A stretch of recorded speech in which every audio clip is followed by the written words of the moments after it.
लेकिन इसके बीच में एक तस्वीर आ रही है जो सैटेलाइट तस्वीरों से रूस की बारूदी तैयारियों का खुलासा हुआ है। मैं चाहूंगा जरा वो विजुअल्स प्ले करें। एक बड़ी ब्रेकिंग मैं अपने दर्शकों को बताने जा रहा हूं। सैटेलाइट तस्वीरों से रूस की बारूदी तैयारियों का खुलासा हुआ है। क्रीमिया और बेलारूस में रूस की सैन्य तैयारियों की जो तस्वीरें हैं वो सामने आई हैं। ये बड़ी खबर है।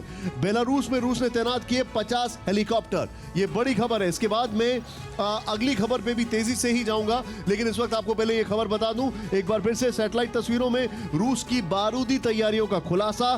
क्रीमिया और बेलारूस में रूस के सैन्य तैयारी बढ़ी। बेलारूस में रूस ने तैनात किए 50 अटैक हेलीकॉप्टर।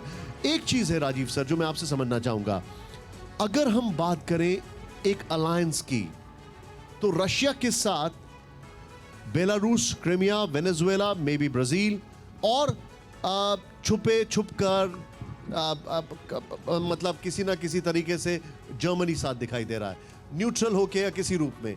चाइना भी न्यूट्रल होके दिखाई दे रहा है, मगर अमेरिका के साथ बहुत सारे लोग हैं। क्या ये कॉन्फिडेंटली कहा जा सकता है?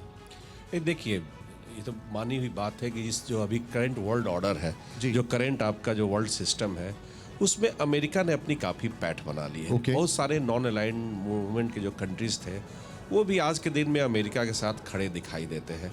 लेकिन पिछले हम कहेंगे कुछ 4-5 वर्षों में रूस ने एक नई शुरुआत की है, जो अपना वर्ल्ड इन्फ्लुएंस बढ़ाने के, स्फीयर ऑफ इन्फ्लुएंस जिसे हम कहते हैं, उससे बढ़ाने के लिए, जो अभी मैंने थोड़ी देर पहले जिक्र किया था कि किस तरह से अरब में ऑयल प्रोड्यूसिंग कंट्रीज़ के बीच में जाकर जो अभी ऑयल प्रोडक्शन, ऑयल पॉलिटिक्स हो रही है, उसमें वो अमेरिका के अलाइज को अपने तरफ खींचने का कोशिश कर रहा है। साथ साथ वो आप देखिए चीन का अभी आपने जिक्र किया, अभी अशोक सज्जनहार साहब ने जिक्र किया, मैं पूर्णतः सहमत हूँ कि साउथ चाइना सी से प्रेशर उसने हटा लिया यूक्रेन का लाकर। तो देखिए उसने एक बड़ा ही ग्रेट गेम जिसे कहते हैं उसका मैं इससे पार्ट मानता हूँ कि चाइना के ऊपर से उसने प्रेशर डाला है। चाइना उसके साथ आप इंटरनेशनल फोरम्स में देखें, इंटरनेशनल मीटिंग्स में देखें, मुद्दा सही हो गलत हो उसके साथ खड़ा रहता है। लेकिन अभी भी मैं ये कहूँगा कि क्या सचमुच नॉन अलाइंड मूवमेंट कंट्रीज ने उसे डंप कर दिया है?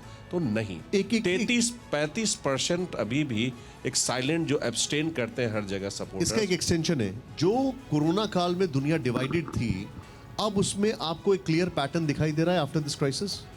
नहीं, देखिए वो तो है ही, लेकिन फिर भी देखिए इतना सिंपल ब्लैक एंड व्हाइट में वर्ल्ड पॉलिटिक्स को हम लोग नहीं देख सकते हैं। बहुत सारे ग्रे एरियाज हैं, और इसी ग्रे एरिया में देखिए कई जगह हम रूस को भीतर से दिल से चाहते हैं, लेकिन फिर भी देखिए इकोनॉमिकली जो हम लोग का जो कमिटमेंट है, जो प्रॉब्लम्स है, इश्यूज है, हम चाहते हैं, जैसे अभी आपने अंशु जी से बात की थी, हम चाहते हैं कि वहाँ अस्थायित्व हो, और भारत काफ़ी एक्टिवली कह भी रहा है। उसने स्टेटमेंट हमारे राजदूत ने दिया था यूनाइटेड नेशंस में, उसने बड़ा अच्छा बैलेंस, जिसे कि रूस ने भी प्रशंसा की है कि बड़ा ही संतुलित बयान दिया है।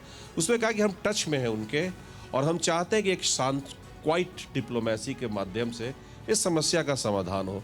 हमारा स्टेक्स है कि अमेरिका भी परेशान नहीं हो, रूस भी परेशान नहीं हो, शांति बनी रहे, और जिससे कि अभी कोरोना के काल के बाद जो पोस्ट कोरोना पीरियड कर सकते हैं, एक आर्थिक पुनर्रचना का काल आएगा। उस काल में अगर इस तरह की युद्ध की संभावनाएं बढ़ती है या युद्ध होते हैं जी, तो निश्चित उस पर बहुत बड़ा असर पड़ेगा। परवाह देश की, सोमवार से शुक्रवार रात 10 बजे TV9 भारतवर्ष पर।